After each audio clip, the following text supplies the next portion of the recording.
Na sequência do Super Domingo, vamos voltar às origens da maçonaria.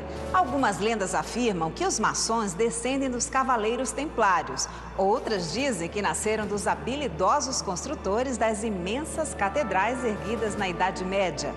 Como os maçons conseguiram reunir entre seus membros nobres, cientistas, pensadores e pessoas tão influentes? Será que a aura de mistério que cerca esta organização desde o seu primórdio foi o que conseguiu atrair tantos homens importantes? Vamos mergulhar no mundo ainda desconhecido para tentar entender o poder da maçonaria. Agora no Super Domingo do NetGeo. Onde há muita luz, as sombras são mais profundas. Goethe.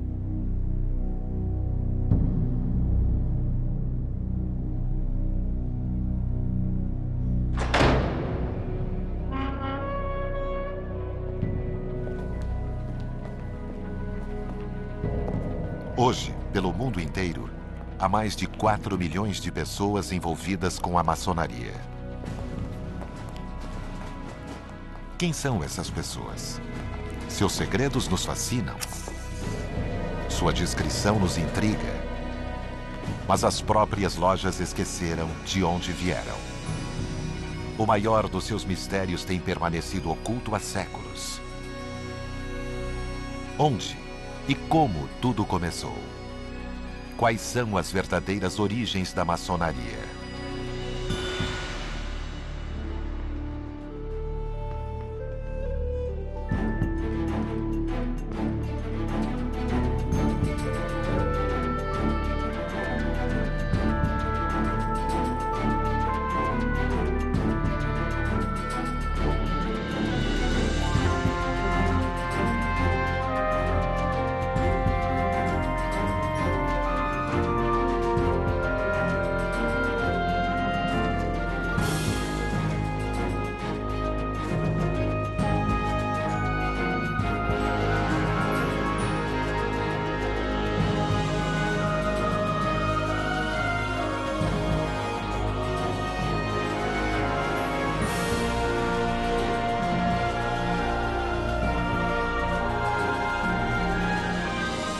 O poder da maçonaria.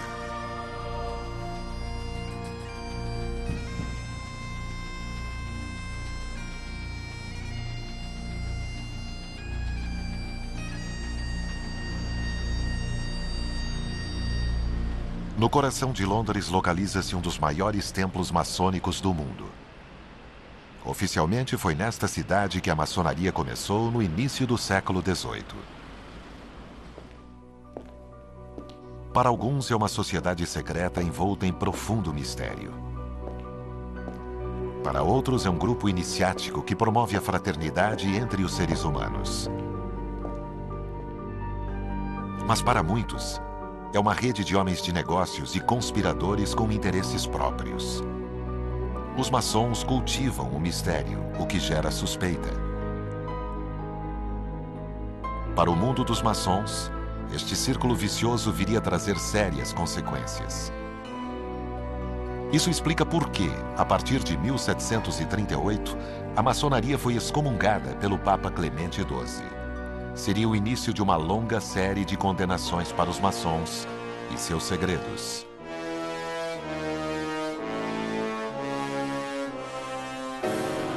A maçonaria tornou-se inclusive um dos alvos preferidos dos nazistas, cuja propaganda utilizou em benefício próprio o já desgastado tema de uma conspiração judaico-maçônica que visava dominar o mundo.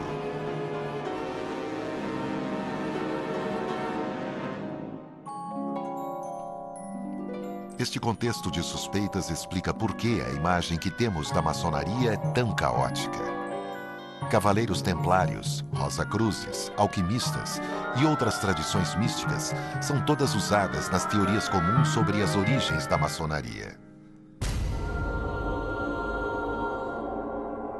Mas onde está a verdade? Vamos abrir algumas portas.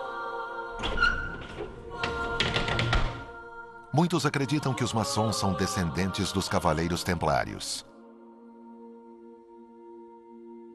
Criada no século XII, a Ordem do Templo acompanhava os cruzados até Jerusalém. Mas depois da perda da Terra Sagrada, os Cavaleiros Templários foram acusados de todo tipo de crime pelo Papa e pelo rei da França. Finalmente, o rei Felipe o Belo mandou prender a todos e queimá-los vivos. Desde aquela época, segundo a lenda, existe um tesouro templário que ainda não foi descoberto.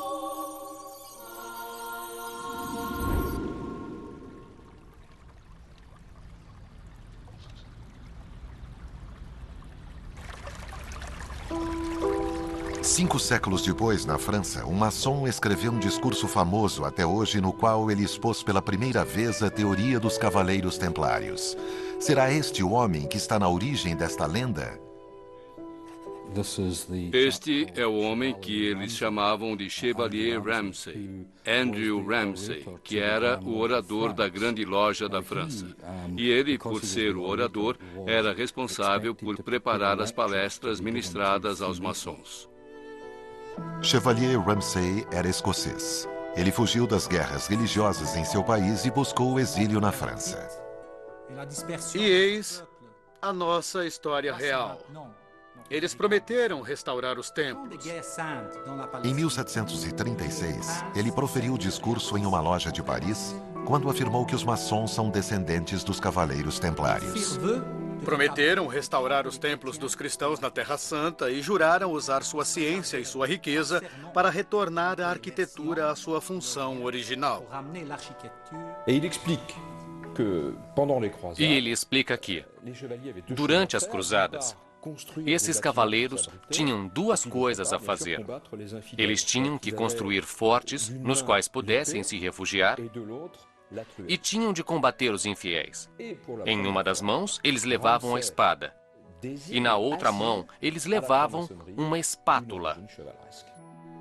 A partir de então, nossas lojas adotaram o nome de Lojas de São João, em todos os países. O discurso de Ramsay sobreviveu por séculos e vai permanecer na mente das pessoas por muitos anos. Mas a história que ele contou existiu apenas em sua imaginação. Jamais foram encontradas quaisquer provas de uma filiação com os Cavaleiros Templários.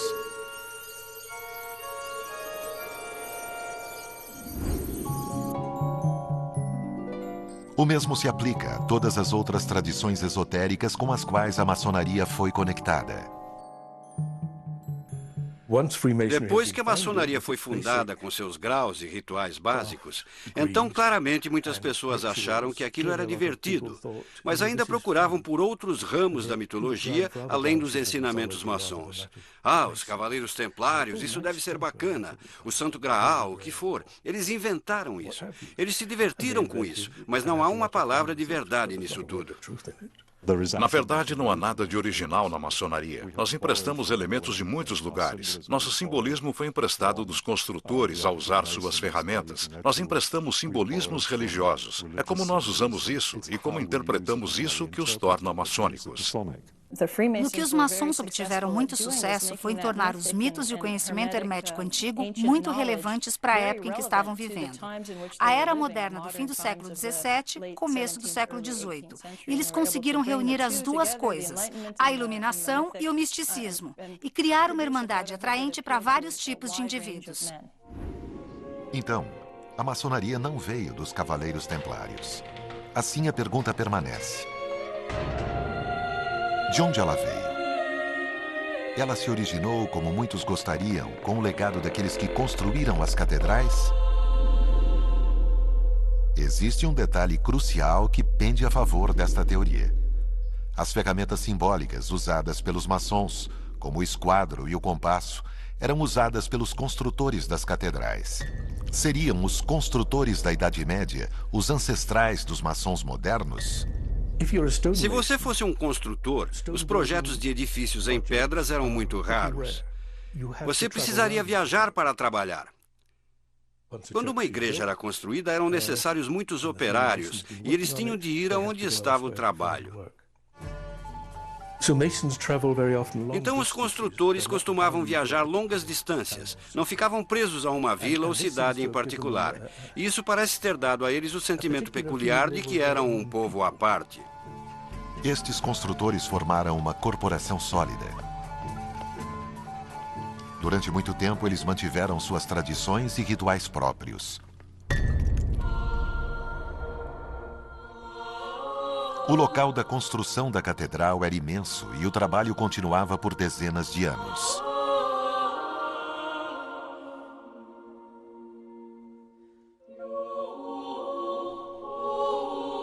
Na face norte do edifício, os construtores erguiam um abrigo de madeira que permanecia no local até o fim do trabalho. Eles o chamavam de loja. Toda a atividade do local centralizava-se neste lugar. Era onde eles se abrigavam da chuva, faziam as refeições, descansavam ou preparavam o trabalho para o dia seguinte. Mas a loja não era apenas um local de descanso.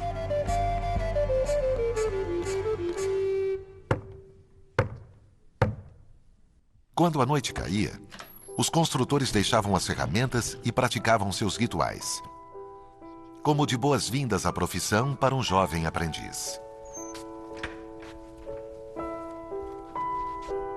Rituais que eram organizados em torno da leitura de fatos históricos lendários.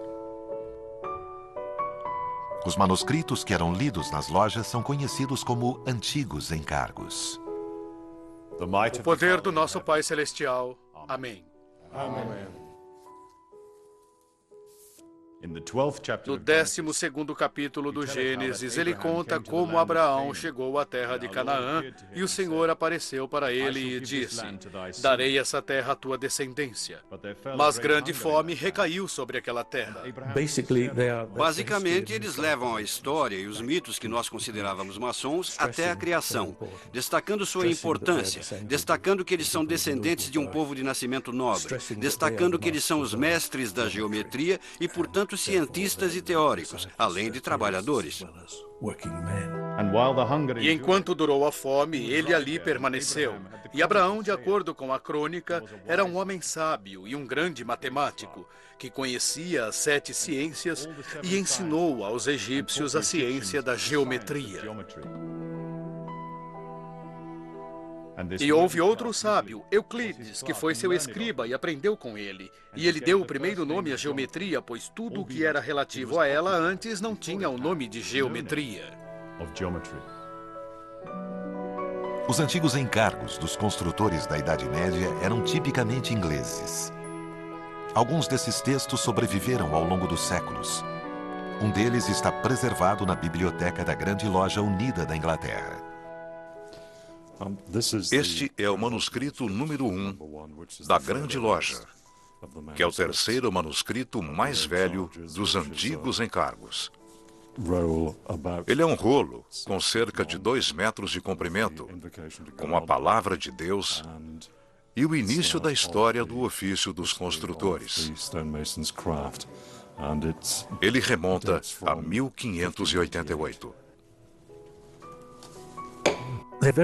Eles são manuscritos bem pequenos, com alguns centímetros, pequenos panfletos. E é bem provável que eles tenham sido feitos para ser carregados pelos construtores, sugerindo viagens de novo. Esses maçons da Idade Média não eram apenas trabalhadores. Eles tinham uma corporação definida, com seus rituais e suas lendas, com uma espiritualidade altamente desenvolvida. Será que essas lojas da Idade Média sobreviveram até 24 de junho de 1717 e formaram em Londres, como afirma a tradição maçônica, a primeira grande loja da maçonaria? Esta é uma teoria muito interessante, mas que deve ser rejeitada. Não havia lojas operativas abertas na Inglaterra. O sistema das lojas se dissipou mais ou menos com os grandes edifícios de pedras e quando começamos a mudar na época Tudor para construções feitas de tijolos. O resultado disso foi que pessoas que não tinham conexão alguma com o ofício dos construtores subitamente tornaram-se maçons. O mistério se aprofunda. As lojas dos construtores haviam desaparecido da Inglaterra. Então, como surgiu a primeira grande loja? Para resolver o mistério, vamos voltar ao lugar e à época em que oficialmente a maçonaria começou. em 24 de junho de 1717, em Londres.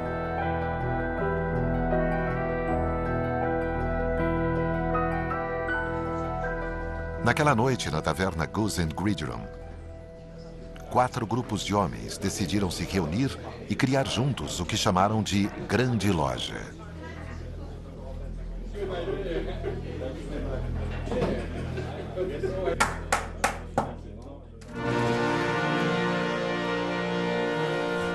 Caros irmãos, vamos votar. Eles elegeram o primeiro grão-mestre da Grande Loja, Anthony Sayer. Ofereço minhas mais sinceras congratulações. A narrativa deste evento foi descrita alguns anos depois por alguém que havia se tornado famoso: o pastor James Anderson. Apropriadamente no dia de São João Batista, no 3º ano do reinado de Jorge I, ano Domini 1717, a assembleia e festa de maçons livres e aceitos foi realizada na taverna chamada Goose and Gridiron. E o paradoxo é que essa reunião de 24 de junho de 1717 foi o evento de fundação, porque pela primeira vez uma grande loja foi criada e estabelecida como maçonaria organizada. É um evento sobre o qual não sabemos nada. Nenhum documento sobreviveu, exceto por uma narrativa que foi, talvez, parcialmente reconstituída por James Anderson, 20 anos depois. Para apreciação, junto aos representantes da loja, para poder constituir a primeira grande loja maçônica. Isso é problemático. Não há nada que comprove que essa reunião realmente aconteceu. Não há provas históricas do momento da fundação da maçonaria moderna. A questão, portanto, é: quem eram os membros e o que eles faziam? Naquela época, a Grande Loja de Londres reuniu pessoas de origem modesta, pequenos lojistas, comerciantes, artesãos, pessoas muito humildes. Enfim, o modelo que reproduziam era de uma fraternidade. A fraternidade é muito difundida na Europa desde o século XI. Na Idade Média, a vida era muito difícil. Não havia sistema de auxílio social. Não havia ninguém para ajudar os trabalhadores e suas famílias nas dificuldades.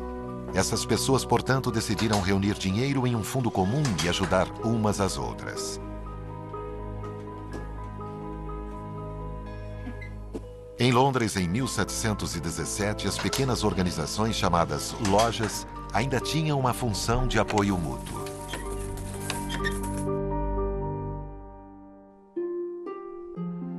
No início do século XVIII, a ideia de apoio mútuo já não era mais suficiente para reunir as pessoas. Uma nova sociedade mercantil e de lazer estava emergindo. Os homens tinham outros ideais e vários tipos de clubes começaram a ser criados. Esse foi um período em que houve uma multiplicação de sociedades, de associações, de lugares para ir e socializar com outros homens. E eu acho que esse aspecto da sociabilidade, de se reunir com outros homens, é muito importante. Havia lugares em que os homens, talvez de diferentes religiões e princípios políticos, podiam se reunir devido à amizade. Isso parece muito maçônico. Também é uma das causas da maçonaria, mas ela existia mais amplamente.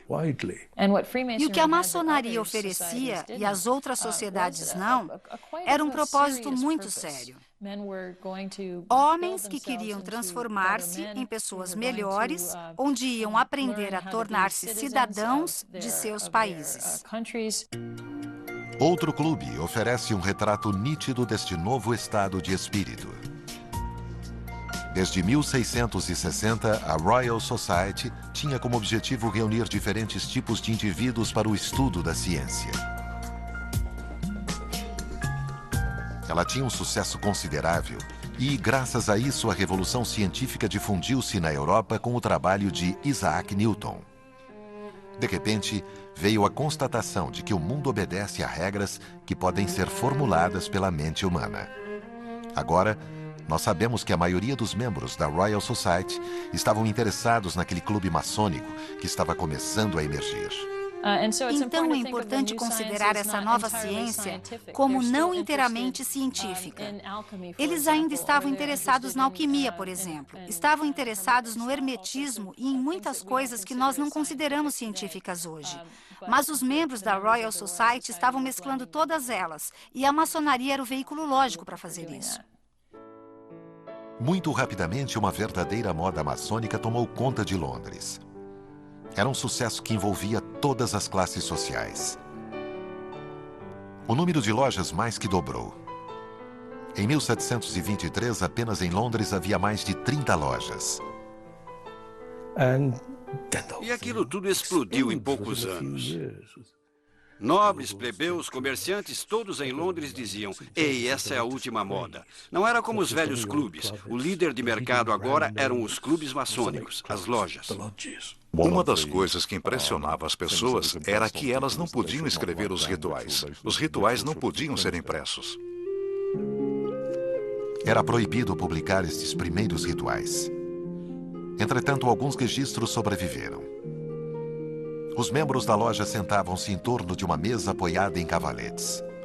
Sobre o tablado, eles desenhavam aquilo que chamavam de loja. Havia 2 colunas e então acrescentavam outros símbolos e ferramentas. Só depois eles iniciavam a reunião da loja. Depois, os desenhos eram apagados e o jantar era servido. O imaginário associado aos rituais da maçonaria é comprovadamente muito poderoso e atraente. E reúne outros elementos importantes, como a música, como as vestes em si, o que acabava sendo interessante. Os primeiros maçons de origem modesta estavam para ser rapidamente substituídos. O efeito da moda começou a atrair pessoas com um perfil muito diferente.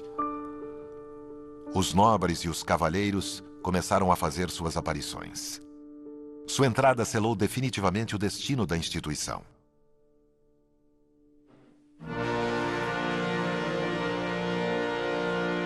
Pouco mais de 2 anos depois de sua criação, a Grande Loja de Londres e Westminster recebeu um novo grão-mestre, Jean-Théophile Desaguliers.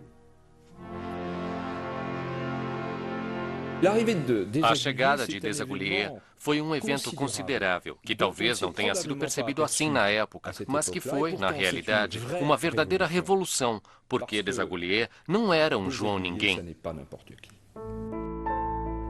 Jean-Théophile deixou a França com seus pais quando era criança.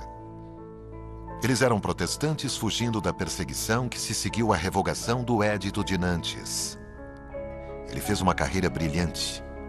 Depois de estudar em Oxford, tornou-se ministro da Igreja Anglicana, membro da Royal Society e seguidor de Newton.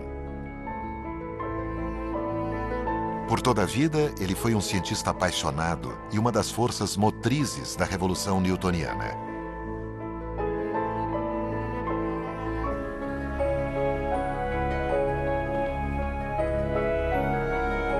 A Royal Society de Londres teve alguns membros muito famosos, como Charles Darwin.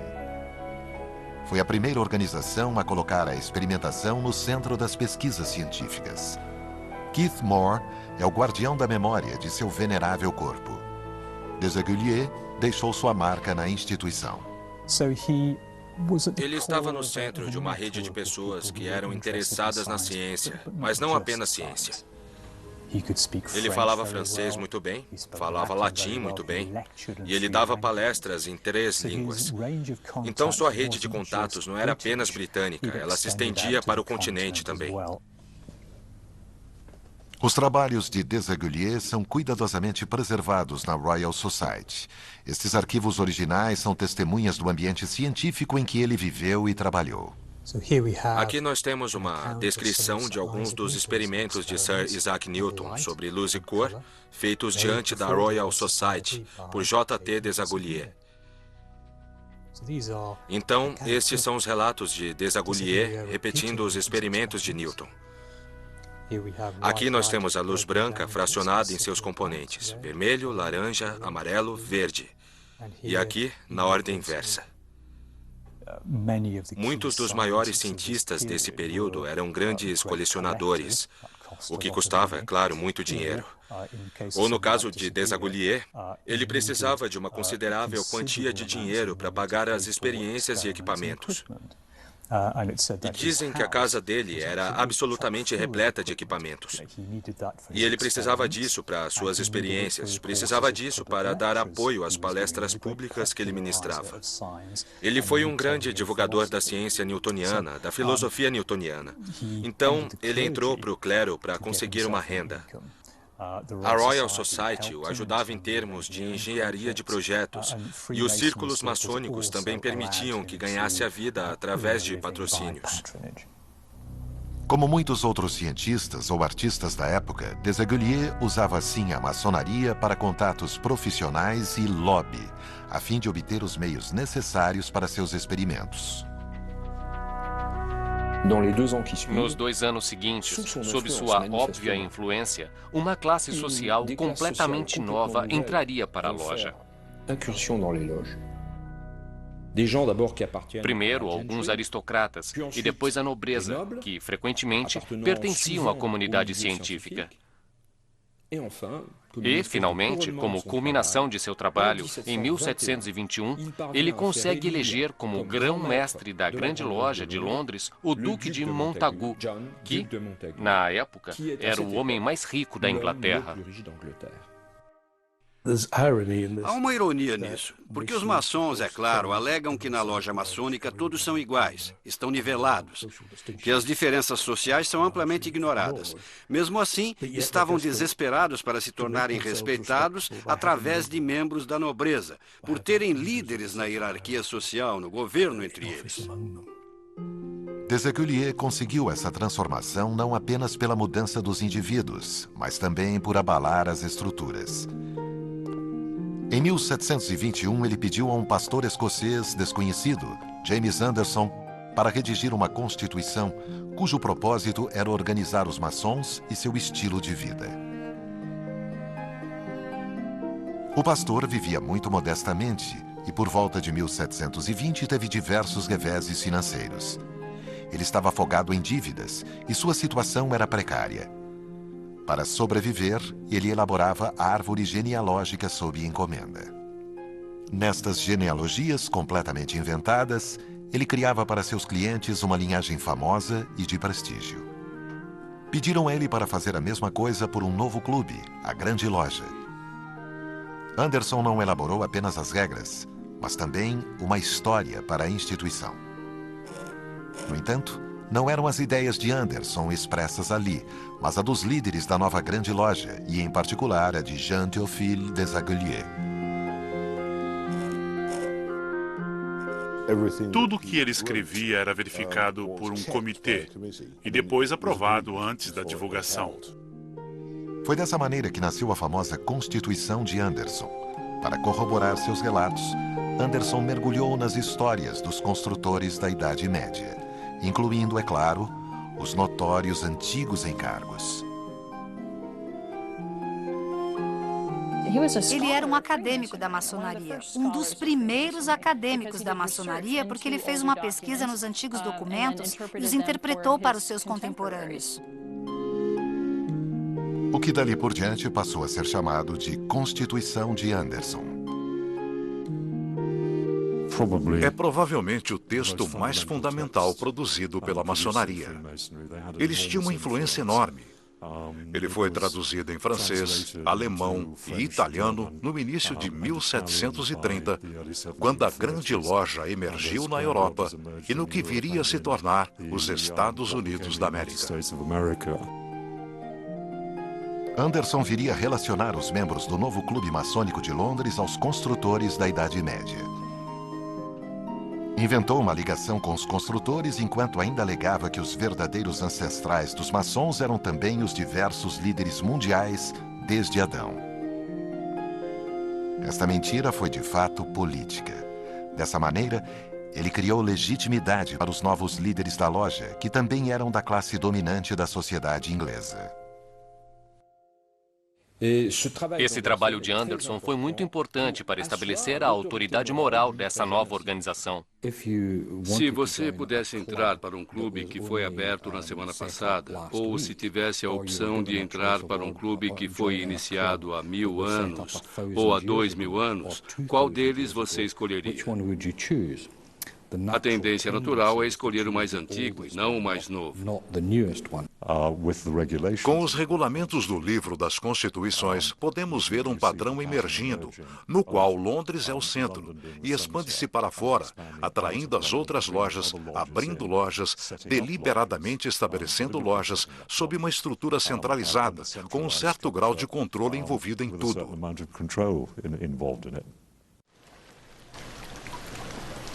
O sucesso foi tanto que as novas lojas sentiram que as tavernas já estavam pequenas demais. Em um curto período de tempo, eles construíram seus próprios locais de reunião, os chamados templos. O mais antigo desses templos foi construído em 1735 pela loja Canongate Queuening, em Edimburgo. Este edifício, que está preservado, foi testemunha da atmosfera dessas primeiras reuniões e, acima de tudo, do crescente sucesso da maçonaria.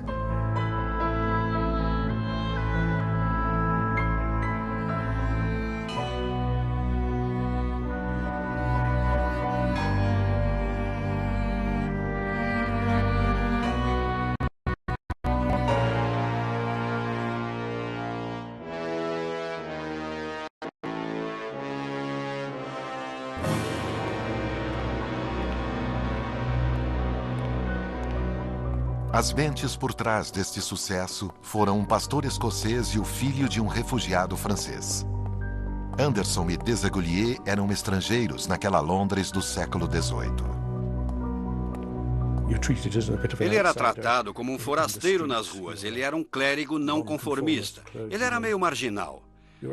A loja maçônica oferecia um espaço no qual ele era totalmente aceito como Desaguliers, tendo passado pela perseguição religiosa, pode ter sido atraído pela ideia da maçonaria de tolerância e respeito das pessoas entrando. Há uma frase ótima no primeiro encargo maçônico de Anderson sobre a maçonaria ser o centro de união que reúne todos aqueles que, de outra forma, teriam mantido uma distância perpétua. A Inglaterra e a Escócia foram unidas em um único reino. Depois de anos de guerra civil, de caos político e religioso, parecia que uma paz precária era possível. No entanto, os escoceses não eram muito apreciados na Inglaterra na época. Por que então Desaguliers escolheria um escocês para elaborar a Constituição? A explicação está talvez numa viagem profissional que Desaguliers fizera à Escócia alguns meses antes. Em Edimburgo, ele entrou em contato com uma instituição misteriosa. A loja Mary Chapel. Seria uma loja maçônica, aquelas de Londres? De qualquer forma, Desaguliers descobriu-se em um lugar cuja construção usava símbolos maçônicos que eram conhecidos dele. Acima de tudo, parecia mais antigo do que qualquer uma das lojas inglesas. A loja Mary Chapel ainda existe e tem atas de suas reuniões de muitos séculos atrás. Excepcionalmente, Evan Rutherford e Joseph MacArthur, ambos membros dessa loja, concordaram em permitir a filmagem pela primeira vez do relatório original que narra a visita de Desaguliers há 300 anos. Nesse dia, o Dr. Jean Théophile Desaguliers, membro da Royal Society e capelão ordenado de Sua Graça James, o Duque de Chandois, antigo grão-mestre e grão-mestre das lojas maçônicas da Inglaterra, estando na cidade e desejoso de encontrar-se com o guardião e com os mestres maçons de Edimburgo, foi devidamente autorizado. E estando ele devidamente qualificado em todos os pontos da maçonaria, eles o receberam como irmão em sua sociedade.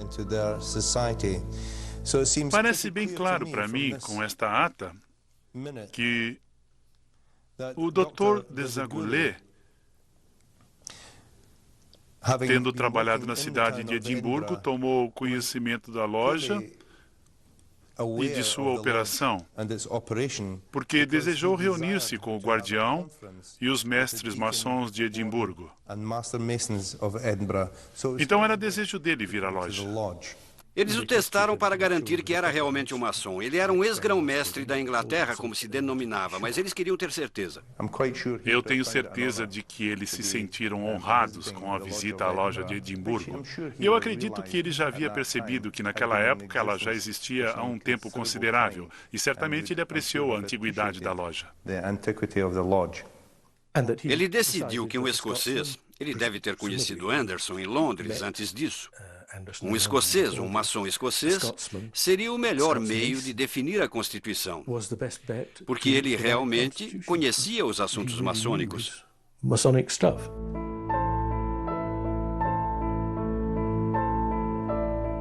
As circunstâncias sob as quais a maçonaria surgiu oficialmente em Londres ficaram mais claras. No início havia pequenas organizações de ajuda mútua. Depois, a nobreza e os cavalheiros interessados em ciência e em busca de uma dimensão espiritual assumiram o controle. Por fim, Desaguliers usou a maçonaria a fim de criar uma instituição e deu a ela regras e uma história. Os rituais maçônicos ligados aos construtores foram emprestados essencialmente através da pesquisa de Anderson, usando por um lado os antigos encargos e por outro um certo número de tradições escocesas. Estas tradições vieram de lojas de comerciantes escoceses que, como Mary Chapel, já existiam há muito tempo. E aqui nós temos um novo mistério a resolver.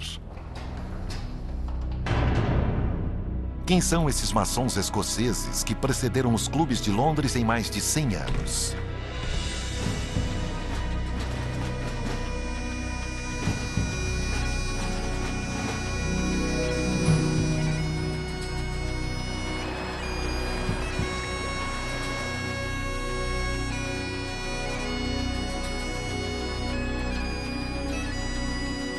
A fim de entender a chave das verdadeiras origens da maçonaria, a chave escocesa, nós precisamos recorrer a David Stevenson.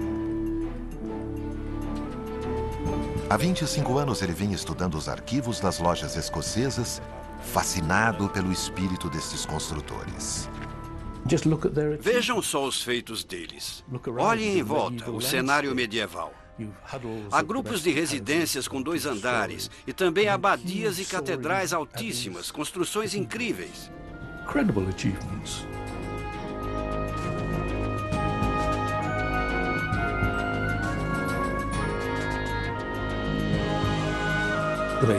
Os maçons dizem: nós somos os verdadeiros arquitetos. Deus fez o universo. Nós construímos os edifícios de Deus na Terra. Deus era um construtor e nós também. Estes construtores escoceses passariam por profundas mudanças. Um personagem enigmático provocaria uma revolução no mercado. William Shaw foi apontado como mestre de obras pelo rei James I no fim do século XVI. Na Escócia, nós o chamamos de pai da maçonaria moderna. E a razão para isso é que nós sabemos que algo estava acontecendo no mercado dos construtores, na construção aqui na Escócia. William Shaw, um servo civil, um empregado da coroa, entrou em cena e as coisas mudaram. E William Shaw levava seu trabalho muito a sério. Ele reorganizou completamente as lojas escocesas que até então eram completamente desreguladas. E, para fazer isso, em cerca de 2 anos, ele escreveu 2 textos fundamentais que nós chamamos de Estatutos de Shaw. Os Estatutos de Shaw são 2 textos jurídicos aprovados em 1598 e 1599 pela Coroa da Escócia. Pela primeira vez, estes textos organizaram os maçons escoceses em entidades chamadas lojas e os submeteram a obrigações administrativas. Em Edimburgo, William Shaw confere à loja Mary Chapel o título de loja mais antiga do país. Excepcionalmente, Evan Rutherford e Joseph MacArthur estão dispostos a nos mostrar seus manuscritos mais preciosos. Este container tem os 2 primeiros pequenos livros da loja de Edimburgo, Mary Chapel, número 1. Este registro começa em 1598. É a primeira vez que esse documento é mostrado ao público. Este é o primeiro estatuto de Shaw, e como você pode ver, assinado por William Shaw, mestre de obras. O que torna a loja de Edimburgo muito diferente de qualquer outra loja é que nós temos registros que datam de 400 anos, desde 1599, e incluem o primeiro dos nossos livros de atas, os Estatutos de Shaw. Eles foram inscritos em nosso livro por William Shaw, que era mestre de obras naquela época. A melhor providência de William Shaw foi insistir que cada loja tivesse um secretário para manter os registros por escrito. O que mais um historiador poderia querer dele? Eles começaram a cobrar taxas específicas para a admissão. Eles organizaram mais as coisas, por assim dizer. E então, nesse sentido, ele inventou a maçonaria moderna, com a formalização de reuniões, etc.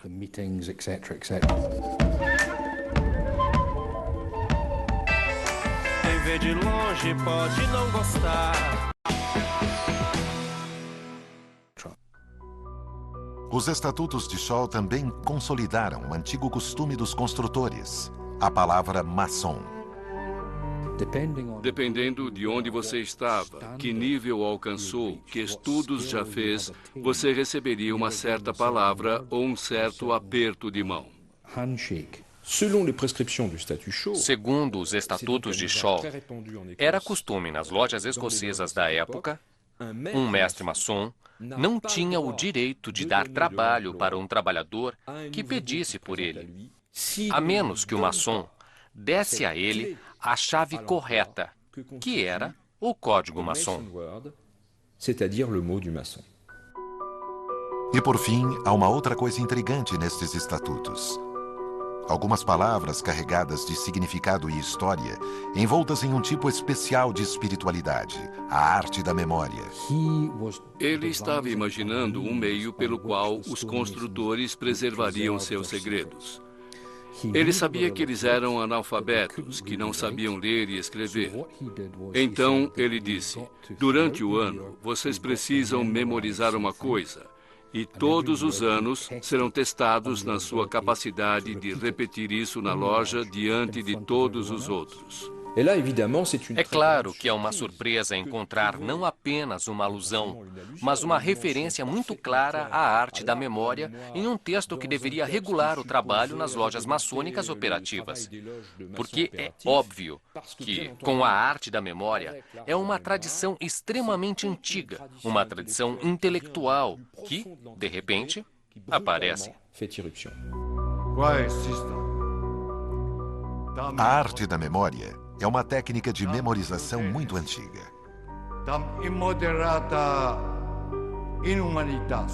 Na antiguidade, ela foi usada pelos tribunos gregos e romanos para memorizar discursos longos. A originalidade deste método é que ele é baseado inteiramente na imaginação. Você imagina um edifício. Você entra nesse edifício e anda por ele. E você visualiza. Você registra. Coloca em sua memória diversos objetos e lugares deste edifício. E conforme você caminha e percorre o edifício, fazendo suas definições, você liga uma ideia sobre a qual quer falar a cada lugar na ordem certa. E depois, na hora de fazer seu longo discurso, na sua mente você volta a entrar no edifício e recolhe as ideias nos lugares e objetos. É provável que a arte da memória tenha sido usada na loja a fim de memorizar os rituais. Essa técnica também permitiu que esses comerciantes construíssem dentro de si uma casa e um templo. Ao entrar no templo, eles faziam uma jornada interna. Em outras palavras, William Shaw incentivou esses homens a desenvolver sua própria personalidade. Ele sabia que havia alguma coisa dentro das lojas dos construtores que valia a pena preservar. Isso, é claro, levanta a questão: como ele sabia o que queria preservar? E eu acho que a resposta é simplesmente porque ele era um membro da loja. Eu acho que ele foi o primeiro maçom. William Shaw morreu em 1602, apenas 3 anos depois da publicação de seus textos. Entretanto, seu sistema de lojas continuou a funcionar. E é provavelmente aqui que chegamos à chave do mistério da história da maçonaria.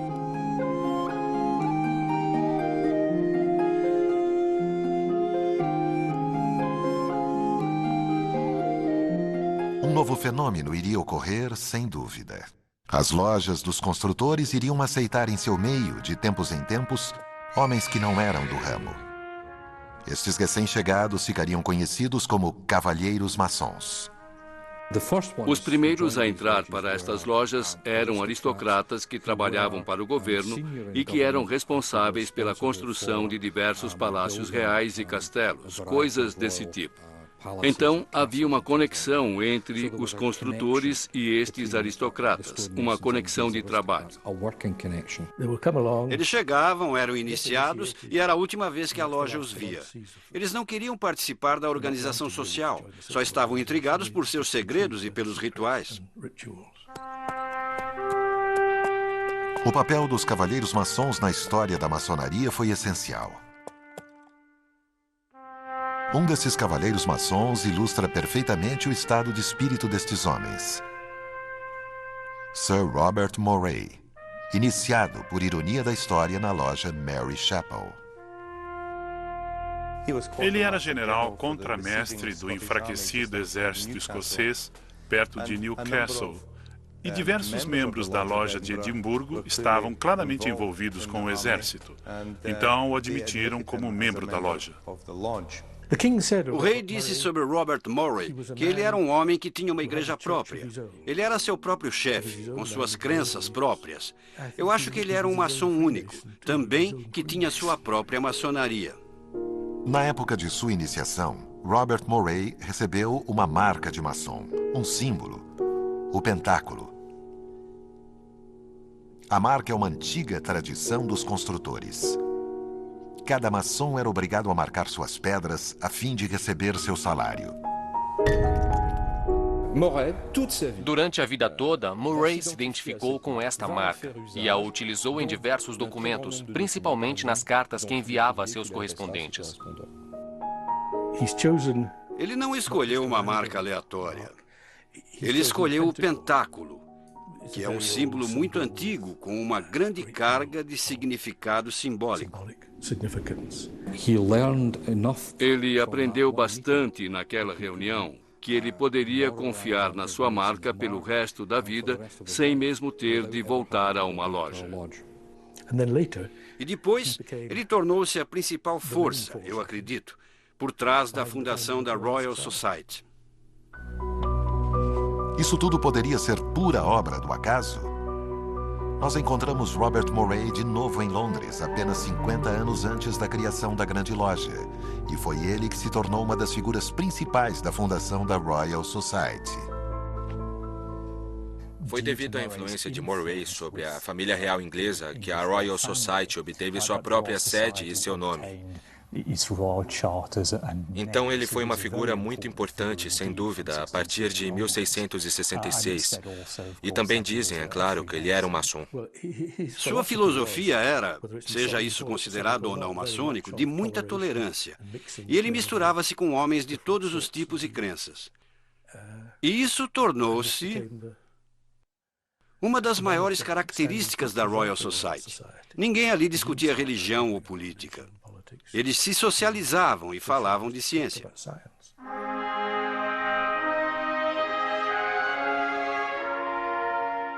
Houve outros Robert Morays, outros cavaleiros maçons que foram iniciados nas lojas escocesas. Eles iriam ser os vetores de um novo sentimento de fraternidade, porque alguns deles acabaram introduzindo na Royal Society um estado de espírito que mais tarde caracterizaria os primeiros clubes maçônicos de Londres. E esse, para mim, é um período fascinante, porque tem a grande pergunta que ninguém ainda respondeu satisfatoriamente. Por que eles fizeram isso? O que estavam fazendo? Eu acho que a coisa mais próxima é uma ideia que estava se desenvolvendo nos 30, 35 anos anteriores. Eles estavam procurando uma forma de diminuir a distância, de passar por cima das dificuldades políticas e religiosas e conseguir reunir as pessoas. Poderíamos considerar que esses cavaleiros maçons e os construtores escoceses que os receberam eram maçons? A maçonaria foi inventada pelos escoceses no século XVI ou pelos londrinos em 1717? Os escoceses acreditam que ela começou lá. Os ingleses acreditam que começou na Inglaterra. A questão são palavras absurdas como operativa e especulativa, sendo aplicadas à maçonaria. E a hipótese é que apenas a forma especulativa poderia ser válida, que só se pode ver o que está surgindo a partir do momento em que a grande loja foi estabelecida. É uma questão de definição.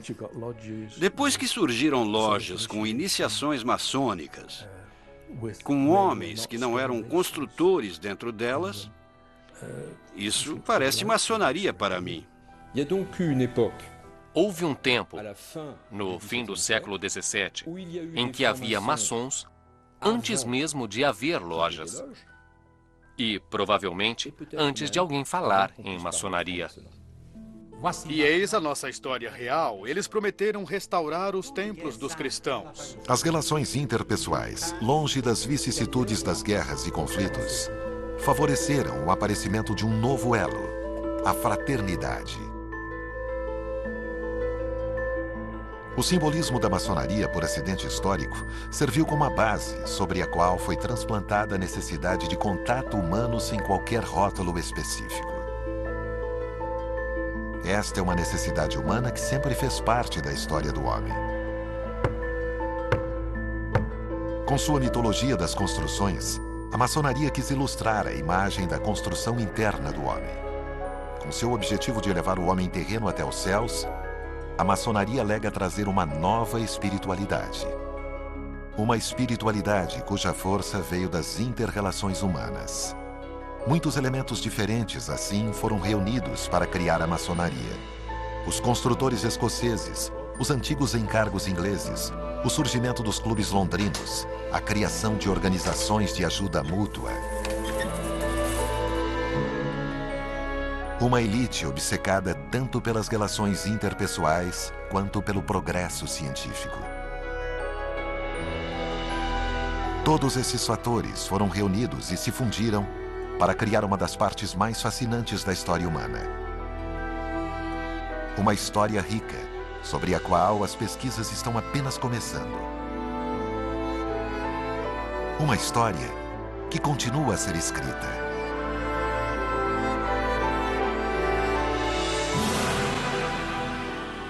Versão Marshmallow São Paulo.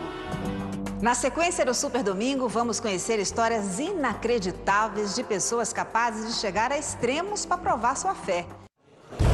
Até onde você iria para testar sua fé? Um homem ataca a si próprio com uma espada afiada. E dezenas de crentes enfiam no rosto o que quer que tenham nas mãos. Os fiéis de uma igreja lidam com cobras mortais e bebem seu veneno, sabendo que podem morrer a qualquer momento.